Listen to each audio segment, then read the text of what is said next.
Hammaga assalomu alaykum, hurmatli aziz tomoshabinlar. Mana bugun ko'rib turganingizdek boshlaymiz. Короче, bugun sizlarga Ijevskiy государственный технический universiteti obzorini qilib beramiz, korpuslarda obzorini. Ya'ni biz orqamizda turgan bu birinchi korpus bo'lib, birinchi korpusda asosan matematika, fizika, ximiya va начертательная geometriya fanlari o'tiladi. Agar siz birinchi kurs bo'lib kelgan bo'lsangiz, asosan siz aynan mana shu korpusda leksiya va boshqa fanlarda o'tasiz. Hozir mana bu orqamizda ko'rib turgan bu universitet korpuslari, mana bu to'g'rimizdagi 7-korpus, mana bunisi 2-korpus, mana bu yonda o'zi ketadiganlari общежитие. Общежитие, mana bu yoqda 6-korpus va 3-korpuslar ketadi, короче. Hozir hammasini oldiga borib ko'rsamiz. Prosta oldiga borgancha ozgina vaqt ketadi, shuning uchun ham oldidan boshlaymiz. Hozir birinchi anaqani 7-korpus oldidan boshlaymiz, Eskol. Mana bu orqamda ko'rib turganinglar aynan 7-korpus bo'lib, 7-korpusimizda asosan ingliz tili, ya'ni inostraniy yoziklar o'tiladi. Ingliz tili boshlanishda kelayotganlarda даже rus tili, boshqa fanlar ham o'tiladi.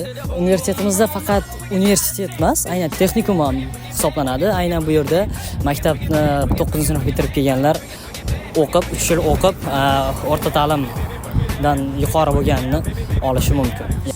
Maktab 9-sinfdan keyin bitirib, короче, 3 yil o'qib jigaratda, короче, ya'ni bu yer hozir ko'rib turgan bo'lsanglar 5 etajdan tashkil topgan. Shu boshqa aytadigan narsa yo'q. Bugun yakshanba kuni olyapmiz videoni, shuning uchun hozir universitet ichiga kirib o'tirmaymiz. Ichida shu hamma qatori shu sinflari bor, tashni xonalar bor, boshqa hech narsa yo'q. Ketdik. Orqamda ko'rib turganinglar bu 2-korpus hisoblanib, aynan bizning fakultet mana shu korpusda joylashgan. Mashina stроительный fakultetining dekanati aynan mana shu yerda joylashgan. Mana bu orqa tarafda. Bu yerda военная kafedra borda, to'g'risini aytganda. 3-etajda военная kafedra, talabalar bu yerga o'qishga kiradi, чтобы anaqa qilmasligi uchun, armiyaga bormasligi uchun mana shu 4 yil o'qish davomida aynan ular военная kafedrada o'qib chiqib, военный bilet получить qiladi. Короче, военный bilet olish mumkin aynan mana shu yerda o'qib chiqib.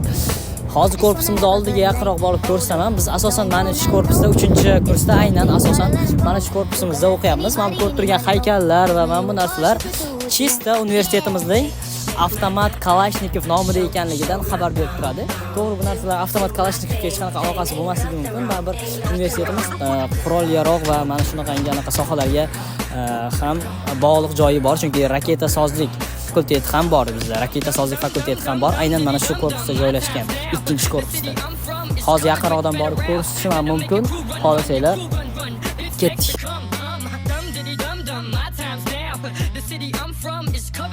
Ko'rib turgan edi, mana 1-korpus, yonimizdagi integralni yonida mana orqamda turgan bu talabalar yotoqxonasi hisoblanadi. Ya'ni universitetimizning atrofida yaqin joylarda joylashgan hamma talabalar yotoqxonasi. Ya'ni uzoqqa borishga hech kimga to'g'ri kelmaydi. Shu darsdan chiqib sразу obed qilish uchun ham общагаga yugurish mumkin. Mana bu любой korpusdan chiqib bemalol общагаga kirishingiz mumkin. Ya'ni faqat bitta общагami deyishinglar mumkin, lekin bizning общагamiz ham uzoqda joylashmagan. Ya'ni kerak bo'lsa agar obed vaqtida bemalol chiqib общагаga borib ovqatlansa bo'ladi. Ya'ni katta tanaffus bu yerda 40 minut beriladi. Maktabda yo'q, 5 minut, 15 minutda yo'q. Hozir 6-korpusga boramiz ekan. Xo'p, davom etamiz. Spargalka, ya'ni talabalar ovqatlanish uchun stolovoy. Ruscha aytganda stolovoy, o'zbekchasi ovqatlanish xonasimi bilmadim. Mana bu ijtimoiy yozuvni ko'ryapsizlar, qanaqa chiroyli. Yoqyaptimi? Raisi. Mana 6-korpus, ya'ni spargalkani birinchi etaj spargalka bo'ladi, ikkinchi etaj dalish korpus ketadi. Ya'ni bu yerda ham dalish o'qiladi. Darslar o'qiladi. Bu yerda asosan ekonomika menejment, ekonomika anaqa bo'ladi. 20-korpusga o'qiysiz, 6-korpus. Bu kirishim aylanma keladi. Orqadan 3-korpusga kirib keladi. Uzoq o'tadi asosan.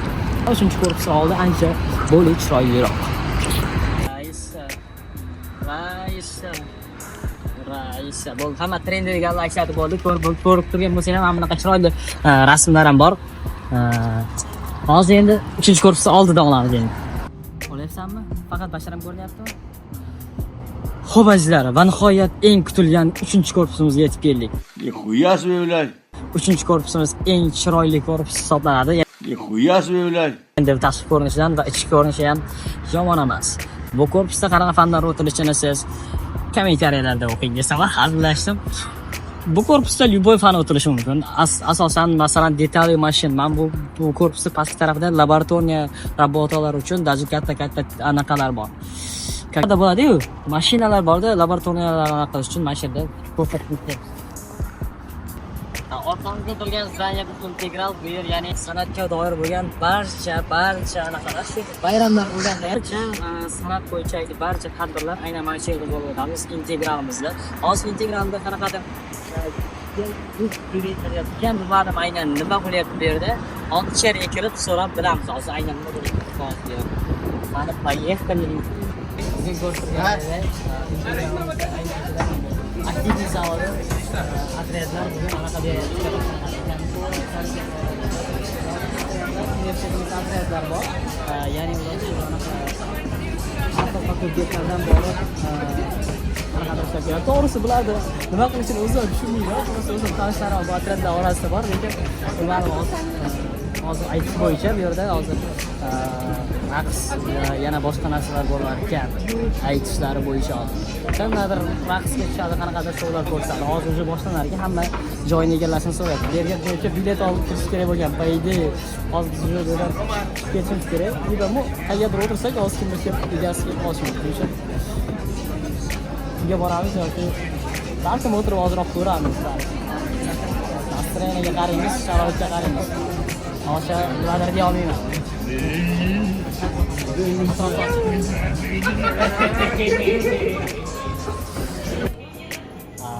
Hozir mana ko'rib turganingizdek bo'lsa, anaqa boshlanyapti, konsert boshlanyapti. Asosan bu yerda anaqa tanets bo'ladi, shuncha raqs bo'ladi hozir.